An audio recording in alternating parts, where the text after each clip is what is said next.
Thank you.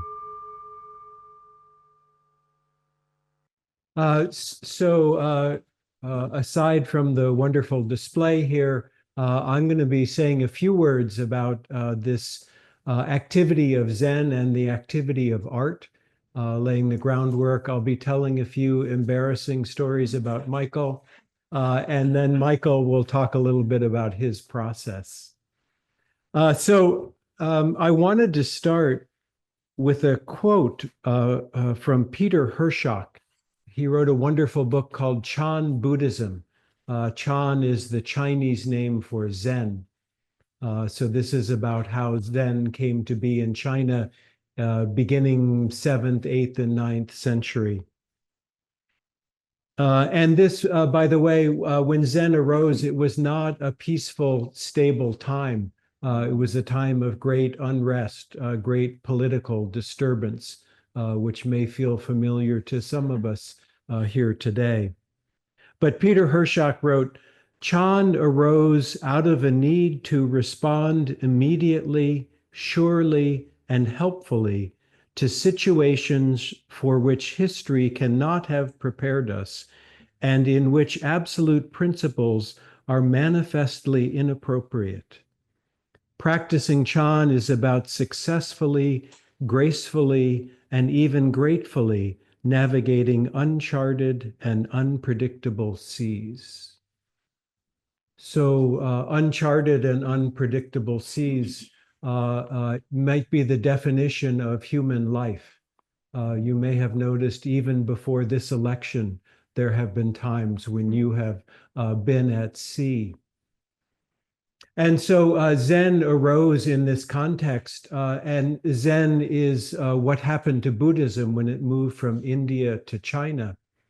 And in China, it wove together with Taoism and Confucianism and changed quite significantly. And so as it came to China in the 2nd century, it was, we might say, scholastic. It was based on scriptures. A lot of resources were spent on translations and classifying these great sutras. And over time and with the Chinese influence, it changed quite a bit. And a couple of the changes, one is that there was much more emphasis on everyday life.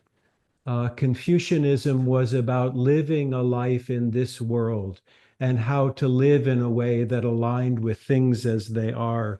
So rather than some kind of spiritual and work of the realm of the gods, it's everyday life. The other was the emphasis on nature, came from Taoism. And as you look around the Zendo or look online at Michael's prints, you might notice a few natural objects. In fact, almost all natural objects, mountains and trees and flowers and water here. These are actually traditional subject matter for Zen art. And so this vivid imagery was another thing that arose with Zen. So the traditional scriptures from in Sanskrit are quite meticulous and list this and list that. And as Buddhism moved to China, it became much more poetic. And we have these koan encounters, these stories of teachers and students and human beings interacting with each other. And Zen came to place a great emphasis on the immediacy of action. So rather than an explanation, if you go into a meeting with a Zen teacher, you're not supposed to explain Zen philosophy. In fact, if you start talking about philosophy, the teacher may politely bow to you and tell you to leave. So in Zen, we are concerned with being present in the moment. And this Chan history of artistic expression began with Zen in the 8th and 9th century, began first with poetry and with painting, and also went on to calligraphy. As Zen Chan moved from China to Japan, it encountered Japanese culture, and there we get ceramics and tea ceremony, and all kinds of other art. But all Zen art, I would say, has the quality of being an immediate presentation. Sometimes art is seen as a representation of something, but in Zen art, and you might think of the great calligraphy that you might have seen pictures of, where it's not so much the image itself, but the process of making it, the activity of making it. And I think this is probably true for most art, that in some ways, art, we're seeing the process of a human being, seeing a mind meeting life in some way. And so I think Michael's engagement here with these images is his expression of this immediacy. And another quote from Peter Herzog, he said, Chan directs us to an unending process of cultivating and demonstrating both appreciative and contributory virtuosity. Zen directs us to an unending process of cultivating and demonstrating virtuosity, contributory virtuosity. So Zen may look like it's a passive activity that we're just sitting on the cushion, but as we sit on the cushion, we're practicing meeting the moment. And as we slow down and as we sometimes take the backward step, we can begin to see that life itself is continually changing. And this impermanence of life is something that we are practicing flowing with and going with. So this spirit of improvisation, we might say, is deeply embedded in the Zen tradition. And the reason we practice Zen is not so that we can get better and better at sitting still, but so that we can be better and better at meeting the situation that comes in front of us and responding as necessary. And response as necessary sometimes means doing nothing, and sometimes it means taking strong action. So some of the values in Zen art are intimacy, improvisation, impermanence, and no self. So the immediacy, I think we can certainly, I see in Michael's work. Actually, let me say a few things about Michael, then I'll go on to his work. So Michael went to the Berklee School of Music. And in the 80s, he was a member of a number of punk rock bands, including quite famously one named Free Beer, which he claims they didn't get gigs because no one wanted to put up on the marquee Free Beer. But I'm not sure I believe that story. But then he studied graphic design and animation at WPI. He worked for Monster.com as their lead web designer when they were coming into being, was creative director for several international ad agencies, and has been in the advertising industry as a graphic designer, art director, and creative director. He studied at the museum school in Boston for several years, and now works as a freelance motion graphic designer and as our temple director. Michael and I have gotten to know each other quite well over the years before he moved in here and moving here. And Michael has been involved in Buddhas Over Worcester, as Beta in the back has for many years. Yeah, thanks. Glad you're here, Beta. We've had many conversations about this connection between the practice of art and the practice of Zen. And over the years, I've seen him go through this process of using what he knows, which is the computer and graphics. And you think, well, computer and graphics and Zen, this is how could they be the same? but somehow he has done what the Japanese did when Zen came from China to Japan, which is use their traditions and use the available materials. So part of Michael's available material is his computer upstairs.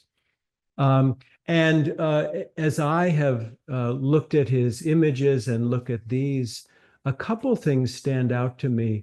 And one is that there are no defined edges in any of his things. If you look closely, you can see that it's not discrete objects, but even the mountain blends into the background, and the wave and the sky and this kind of the whole field is what we're thinking about, not the particular image. And I think this perspective of clearly we can see this is a mountain, this is a tree, this is a flower, but what's being presented is the tree that is not separate from the whole world itself. And so each image, the sun, the moon, the enso is the circle as Michael has reinterpreted it, all to me shimmer with a kind of energy. And I think this meeting the aliveness of life and then presenting it.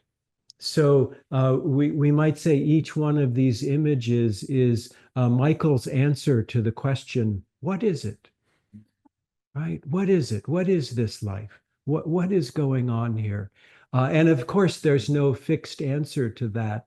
But as an artist, I think this Michael striving to create images that keep vibrating.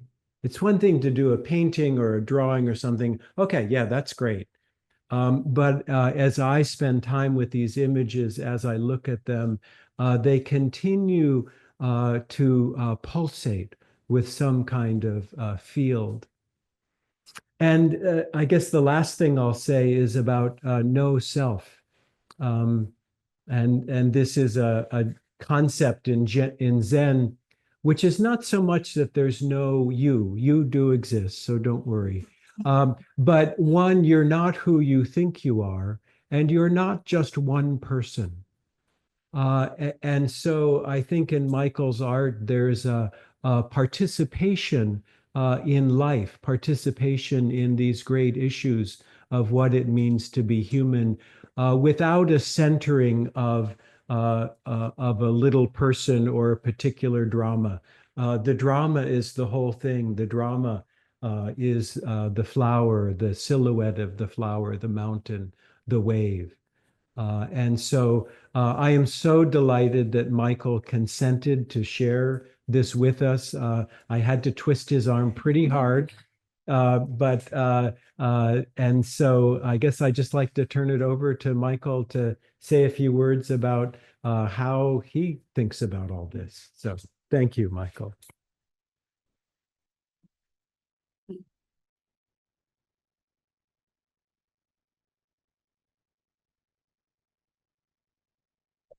Thank you, David, and thank you everyone for being here. This is really excited. It's exciting, and I'm excited, and a little bit in awe that I can share something that's close to my heart with all of you, and the not just the art, but myself and my process and what goes into making these. One thing that goes in, just want to describe what I call creativity. And you all, I think, have an understanding of what creativity is, but I want to say a few things about it. And that is, we're all creative. You being a human being is a creative act. You are the result of a creative act from your parents. Everything that you do is creative to one degree or another. And we can align ourselves with life, with the flow of life, to express our creativity. One way I do that in my practice and for my artwork is through stillness. Meditation is the central part of my life, and through that stillness, I'm able to allow life to come forward in the most mysterious ways. And so being still is one of the primary ways that I come up with ideas, that I'm inspired to do art, because life is always feeding us. Life is always giving us a direction and something to respond to. Another thing is awareness. In Buddhism, we say there are 6 sense gates: the eyes, the ears, the nose, the tongue, the body sensations, and the mind. And that's the only way we can access life, our reality. But allowing ourselves to be still, allowing myself to be still to what arises through those sense gates, spurs me on for ideas and action, and to take action in the form of art. Another thing that inspires creativity for me is not knowing. It's one of our great practices in Zen. We call it a beginner's mind, or not knowing, just plain not knowing. So often we go out and we think we know something, or even worse, we think we don't know something. And as by that, I mean, we think we're completely ignorant to what's happening, and we know that we don't know. This not knowing is more of an openness to life. Like, what's coming through the door of life right now? What's here? And that, if we pay attention, we can see life flowing right through, right here. And another thing that also inspires me is what we call a call and response. Every action we take is a call to the universe, and there's the universe response. If I take a paintbrush and make a mark on a piece of paper, that's a call. I can just hold that stroke of paint, or a brush, or a pencil mark, and then just allow what comes next. Maybe it's a tree. Maybe it's an animal. Maybe it's a face. Maybe I don't have any intention, and it's just a mark, an expression of where I am at a particular time. And then something else comes. And something else, being open to that, is part of my practice and my process. And finally, another area that I can really become inspired with is doing what you're all doing here tonight, and that is looking at art, looking at other human beings' creativity, being inspired, going to art museums, going to concerts, going to anywhere that a human being has created something special and unique, always inspires me. And I encourage you all to, if you can, at some point in your life, in your days, go to art museums, go to places where human beings are creative, and look on the creativity of another human being as you. You are a creative human being, and you are part of that. This is not an artist or a musician or some creative person that we can put on a pedestal and say, I could never have anything to do with that. That's you. That creative act coming through the world, coming through life, is you. And who knows what comes next. So this Zen art, my website says the Zen art of Sokei. For me, basically, as David was talking, Zen is this very incredible practice, but very simple. And David gave a talk on Tuesday, in which you can access on our website, where he talked about the practice of meditation, or of the jhanas. And he said one thing that really struck me. He said, Zen is a way into this moment. And I think he just said something very similar. It's that simple, a way into this moment. This moment is everything. Everything is here. Even the thought that there's something not in this moment is in this moment.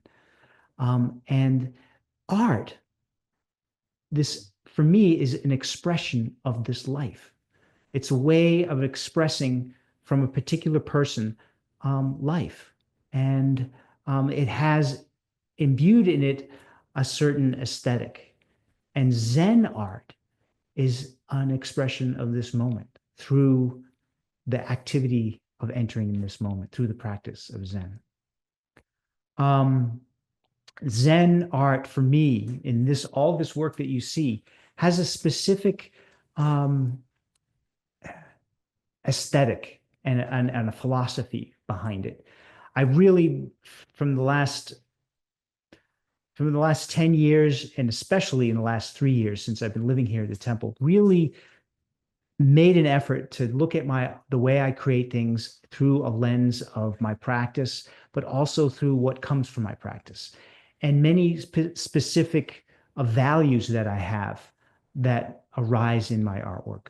One is every single thing is either evolving or devolving, either coming into being or going out of being, or being birthed or being deathed. Everything is like that. Us, even the building here that we think is permanent, will one day be dust. And that is such a huge part of where I am trying to express in my art, that everything is evolving and devolving. So what we're looking at, if we look at a flower, we say, oh, there's a flower, and we're only looking at one particular point in time. The flower was still a flower when it was a little imperceptible bud on a branch. It's still a flower when it's completely decomposed in the earth beneath the plant. And yet we just don't always see that. And for my job and my desire as an artist is to see that whole arising and falling away as part of life, part of the flower or whatever that I want to look at. Another thing about my philosophy or my aesthetics is that truth is in nature. Anytime we look out at nature, there's truth. The truth of life, the truth of death, the truth that everything is impermanent, the truth that even in the most imperceptible things, there's greatness. We can find beauty in ugliness. We can find the absolute in these tiny, tiny things that we miss all the time. And so these aesthetical philosophies I really keep as part of my practice, my work practice. I keep it in my mind. I actually write it down, and I train myself to remind myself that these things are an integral part of what I want to say in my artwork. And that's why I try to keep consistent with that. So I want to say a little bit about how this work comes about. I have a particular process that I've developed over the last decade or so, and even more so since I've moved into the temple. One is gathering materials. As David pointed out, you can see a lot of the organic structure of life in these paintings. And that's because I start out by taking photographs of all sorts of textures and materials in the Zen garden we have out here in the back. Primarily 90% of everything that you see here on in my artwork is the ground of what's out there in the garden. Like you may see some crinkly black stuff, and this is maybe the dirt compost pile. And over there behind there's a piece of rotten wood, and much of the sky behind that mountain.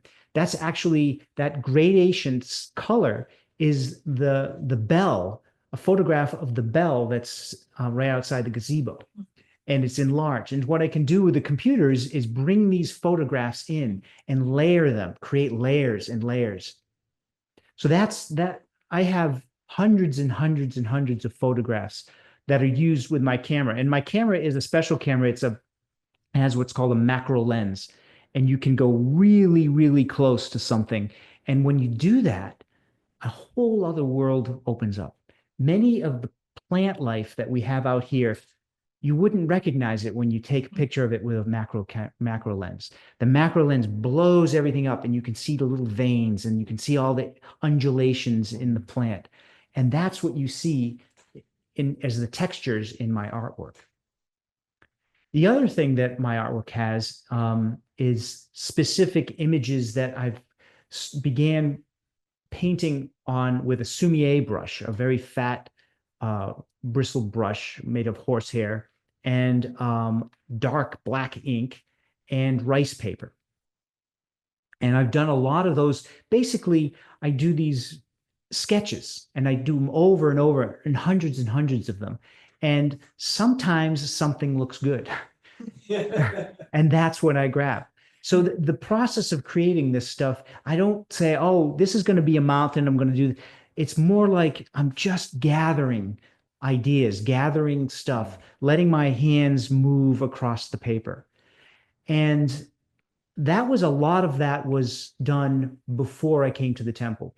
When I came to living at the temple, I decided that I would get rid of all or most all of my paint materials because they were messy, smelly, and didn't really work with what I wanted to I wanted the temple to be clean. And I wanted also reflect as a clean space. So I decided that digital, being a person who worked in digital technology for my whole career as a graphic designer and an art director, I moved to digital. So now the most of the images, like say this Buddha here, was done on a tablet. I have an iPad and a pen and a digital pen. And the beauty of that is I can just create and erase and create and erase and create hundreds and hundreds and hundreds of images without having to get new ink and get new paper and get new brushes and make spills and clean up messes and all that kind of stuff. I sit out on the porch here and just go for hours, just creating stuff. These mountains, I have hundreds of mountains that I've created. But every once in a while, I'll go through the mountains and I'm like, oh, that one says something. I don't know what it says, but it says something to me. And so then I take the sketches that are in my iPad and I bring them up to my big computer and I use Photoshop and I layer. I create layers of the ink brush or the iPad brush and all these textures that I've grabbed from the garden. And not just the garden, actually, these floors, many of these floors and some of David's artwork, his pottery that he has around, beautiful, which by the way, later we're going to have some tea and cookies. And if you go take a look at all his little pots that he has, those little teacups, many of them in these paintings. Yeah. I don't know. So yeah, but that whole inspiration. So one of the things that you understand about this is that what you see here in front of you, there's a whole other world. And that is part of what I'm trying to express here too. There's a whole other world. Just by zooming in or zooming out, we see a fraction of the world that we always encounter at any one time. And so my diving into this world from different perspectives is part of my practice and part of what I want to express in my artwork. And yeah, so that's how this comes about. And I go through times where I'm putting together so many pieces, it just kind of flows and flows. And other times I go, it's stale and nothing comes. But through my practice of meditation, I know I'm open and something always eventually comes. So yeah, so that's my art. And I want to thank you all so much for being here. And we're going to have some time for questions. Yeah. And then both David and I will ask. And Beta, I want to also say Beta, who's going to take the microphone right before she talks, I just want to say a special thank you to her. And, we met in an art class many, many years ago, over a decade. And she's been part of this community as in the Buddha's over Worcester and always has a sculpture out here in our gardens. And she, a couple of years ago, maybe 3 years ago, gave me a book on calligraphy and Chinese brush painting. And I've used that so much and just like, it has been so educational. And so glad I really gave it to the right person. For that book. I'm so glad. It was a discarded book in the library and I already have that copy. And I thought, I should give it to a student or somebody because I teach Chinese brush painting at Worcester Art Museum. And I thought this is perfect for Michael because I knew he's having attempts in painting.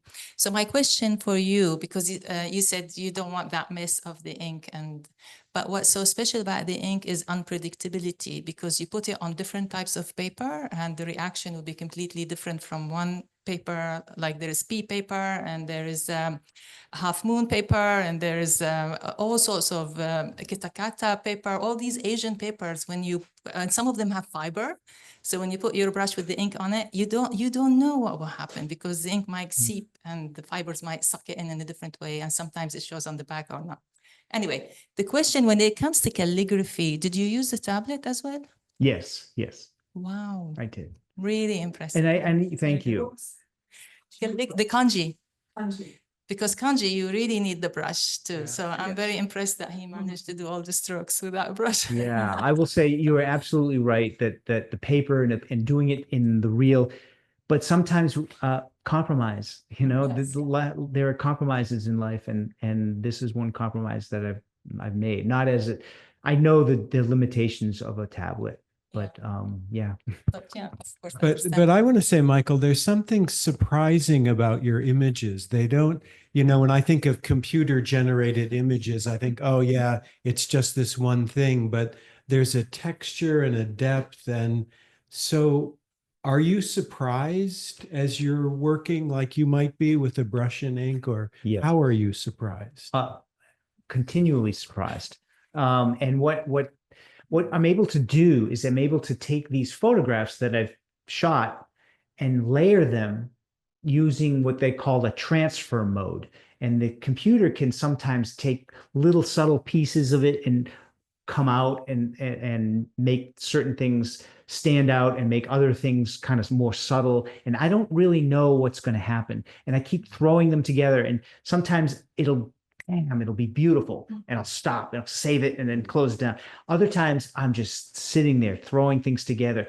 It's basically like taking transparent paper and placing layers and layers and layers, taking photographs and putting them on top so that the photograph can see through to the next photograph, can see through to the next photograph. And certain things emerge when you combine those. And then when I layer on top my brush painting that I did, they combine even more. And this is what David was talking about earlier, about the edges are kind of subtle. There's not a hugely defined edge. And that's part of what I'm trying to, the background comes forth. And this is the view of life and reality. The background comes forth. It's here. Well, thank you, babe. Yeah, just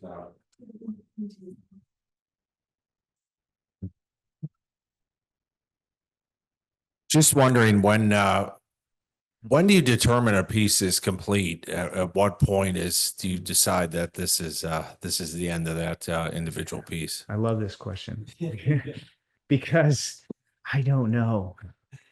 Yeah, this is one of the things, and this is one of the things I struggle with. And the piece is never complete. Just let's simply say that it's never complete. I've just decided, okay, I'm going to stop here, and that's it. And it's a decision. And so I think we can even look at that as our life, where we are never complete. We can just pinpoint any particular point in time. We're going to say, oh, I'm going to look at this. This is going to arise. And so any painting that I have here, it's suddenly I work on it and then I say, okay, stop. That's it. I cannot, there's no rationale behind that at all. It's just all heart right there.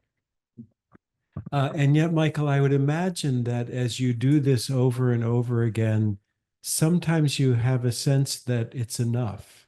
Not that it's complete or finished, but okay, time to stop. Yeah. Yep. Time to stop. Ray. Just a comment that I did bring up.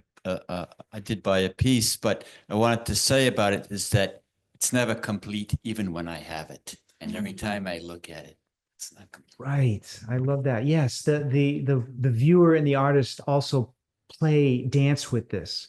And it's never one thing, you know, I want people to look at my art and say, and see what they, and say what they see in it, not what I intended. It's we're dancing together with these pieces of art. If there's something here you see that I had never intended, that's beautiful. That's the art coming forth, and as being part of life.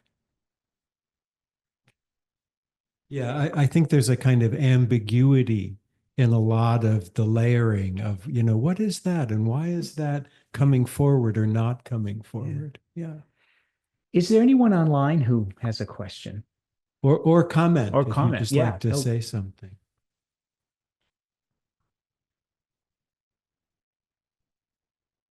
Anyone else in here? Oh, we do have one. Brad Roth. Yeah, Brad on the island. Yes, out here on the island.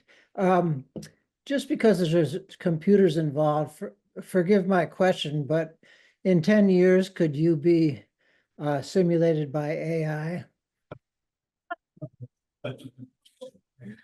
Yeah, well, so I uncover that. Say a little more about that. I mean, what do you mean? Me simulated by AI? What is that? What do you mean? Well, I haven't used it much, but I maybe could ask an AI program to make me a Picasso or something like that, and it probably would produce something that reminds me of Picasso. So in a way, it's like asking, are there characteristics of your art that I don't know, that could be recognizable, not reproduced by a computer, but is it evolving? Will it be different in 10 years or just more delightful, satisfying things like what we see now? So yeah, I think I'm getting what you're saying. For me and for you, the tools, AI is a tool. And the tools that I use are part of the process of making art. It's not about, for me, the final piece is even what Ray just said, the piece isn't finished. So with an AI, you have an instruction to create something, create a mountain, make it look like this. That is not the process of art. To me, the process of creativity is everything that goes into it beyond my hand into a viewer's hand. And that's how we communicate with each other. If I told an AI to create something, that's still creativity. I mean, it's still creating. The AI isn't acting on its own. It maybe could, but that's not what we're doing here. We're creating things. We're making art, and it's not about the final piece looking like a Picasso or anything. It looks like a Michael, or it looks like a Sokei. Well, hi, Michael. I really enjoy your artwork, and just looking at it when I came in. And after you described how you made it, I think I love it even more. It's because for me, art's about connection. You go to an art gallery, there's a bunch of people in there that probably wouldn't maybe normally mix. Everybody just mixed up, and they're experiencing that artwork. So that artwork that person has created, sometimes centuries ago, is touching me and others today. Yeah. So that's reaching out. And the fact that you use nature so much here, that's for me the ultimate connector. Mm.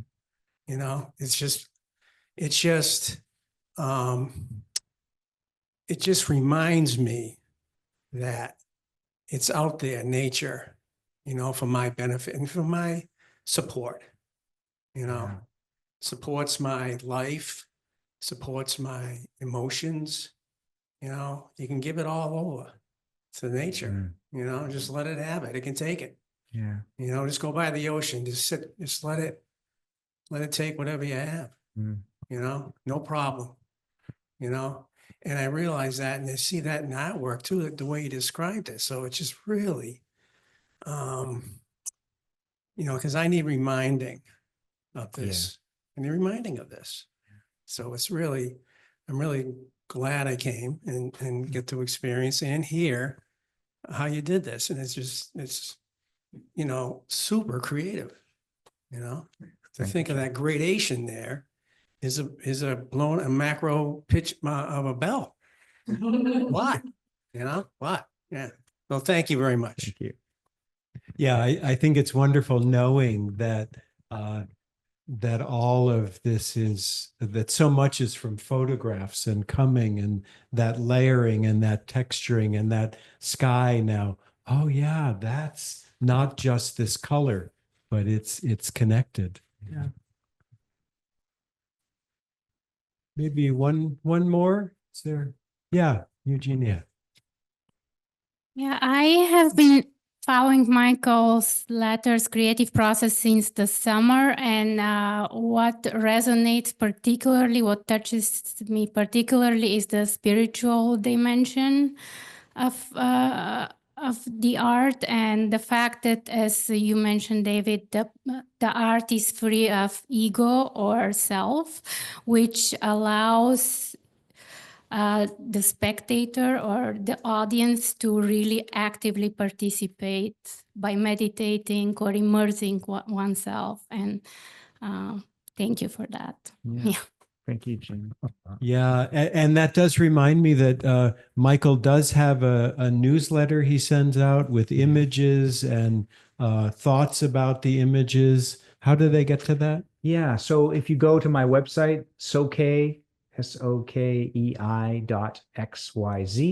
It's on the homepage. You just scroll down a little bit and there's a sign up button on the homepage for those. And also here we have a plain old piece of paper that you can put your name in and email. Old school. And yeah, that's really, you know, I really appreciate that if you would, because that's the way I can share my thoughts and my ideas with you.